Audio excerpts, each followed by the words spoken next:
Hey guys, so I am back again with another video, and this time it's not makeup, it is all about hair. So today I'm going to be teaching you guys how to create your own clip-in, how to install it as well. I will walk you through the whole thing. So a few things that I like about clip-ins. I'm the kind of gal that has to change up like a lot. I like to change my hair like every other day. Like I can't stay with the same hairstyle. So the thing with sew-ins for me, it's too permanent.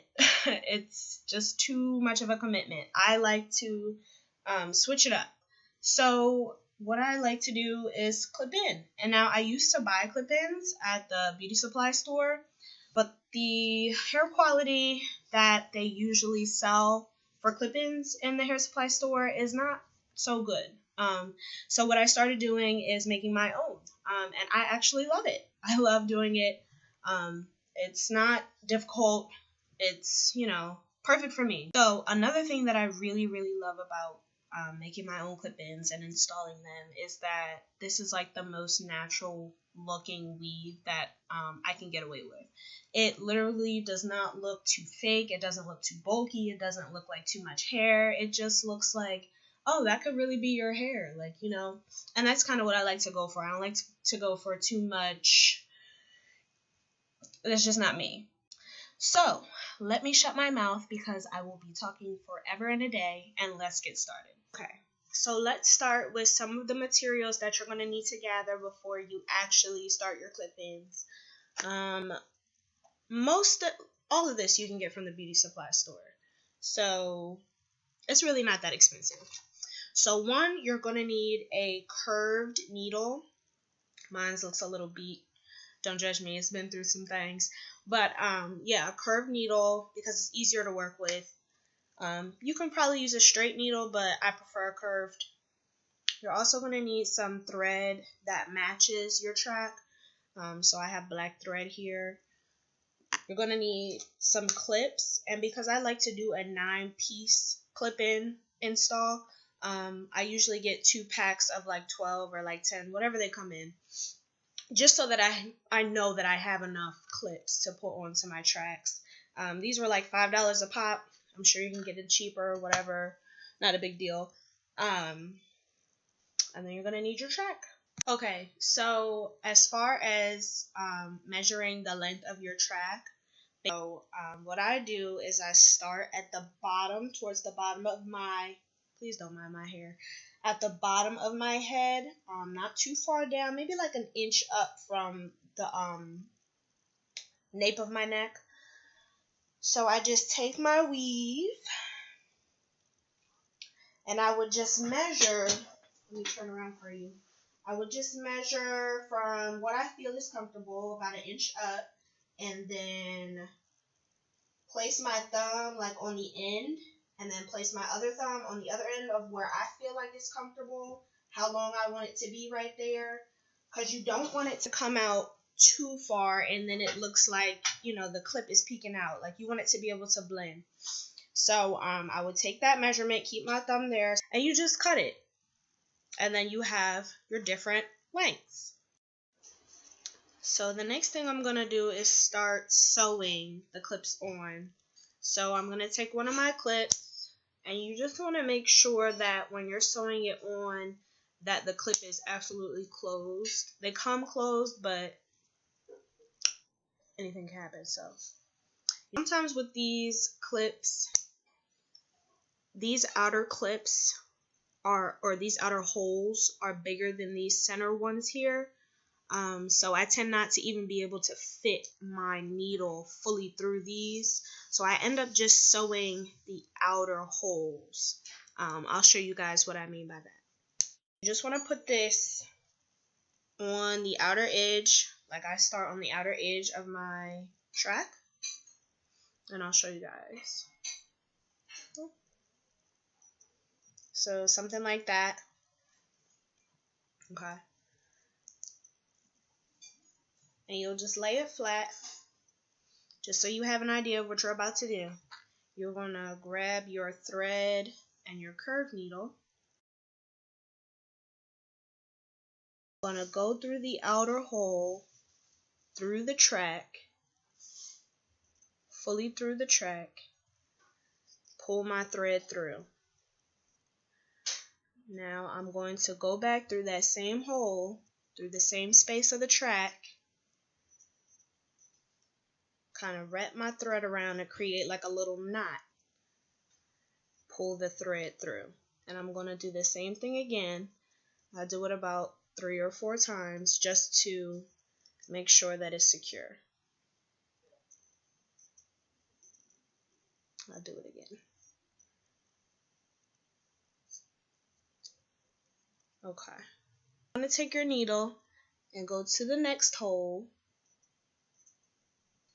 Go through that hole.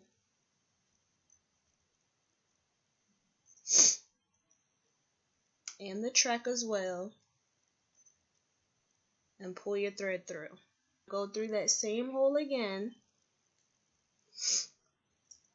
Loop it around that thread to create that kind of loop-de-loop and pull and tighten. Do the same thing again, loop it around that thread,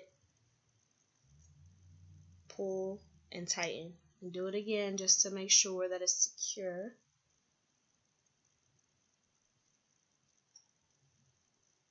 And then you're all good. Now you can cut the thread off. And this is how it ends up looking. So it is completely sewn on. Even though it's just the 2 outer holes, that's fine because it's still sewn on very tight. And then you would just do that throughout the track. Okay, so the next part we're going to get started on is the actual install. So the first thing you want to do is take your first track, the first track that you measured, and brush it out really good. You can set that aside for right now. So you're going to take that section of hair, you're going to part it off. And you can part it with a comb if you choose, but you can use your finger too because your part doesn't have to be perfect. Because obviously no one's going to see the part, but you just want it to be good enough so that your tracks are spaced evenly. Or even enough. So you'll tie up your hair. Get the rest of it out of the way. Comb this out a little bit.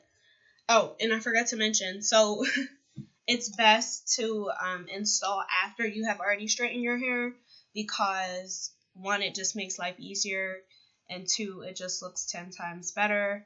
So you'll take your first track,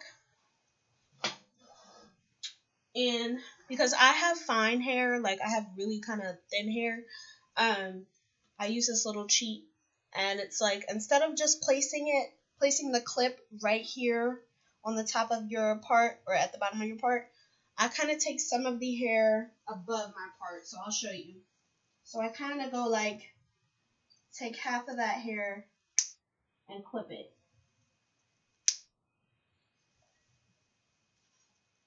So the reason I do that is because when you have thin hair, the the clips tend to slip with the hair. So I just like to use a little bit of the hair above so that it kind of keeps it, pretty secure. So then you'll just brush it out or comb or whatever you so choose. You can kind of straighten it a little bit to blend it more. I mean, it's going to be pretty blended by the time you finish. And then you'll do the next section. So I'll show you that too.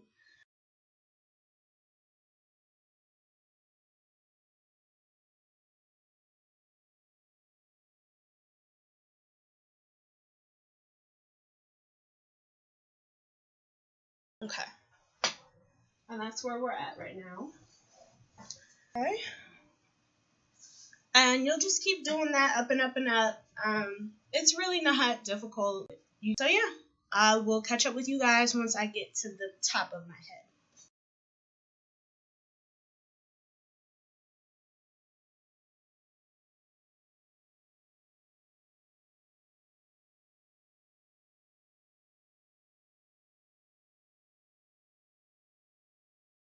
Okay, so I clipped essentially all of my clips in. Just kind of showing all the sides. I'll show you the back in a second.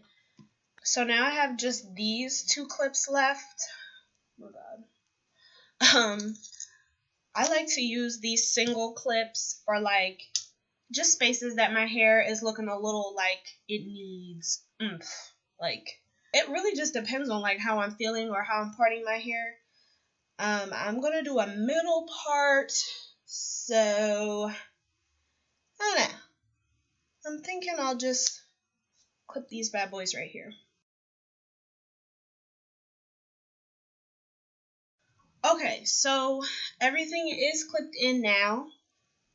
So now I can go through with my comb and part my part.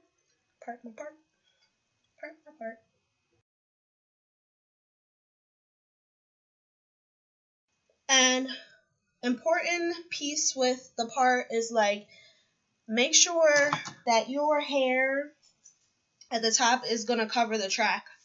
I'm just gonna straighten my leave out. Okay, so this is how it ends up looking for me. I'll show you the back.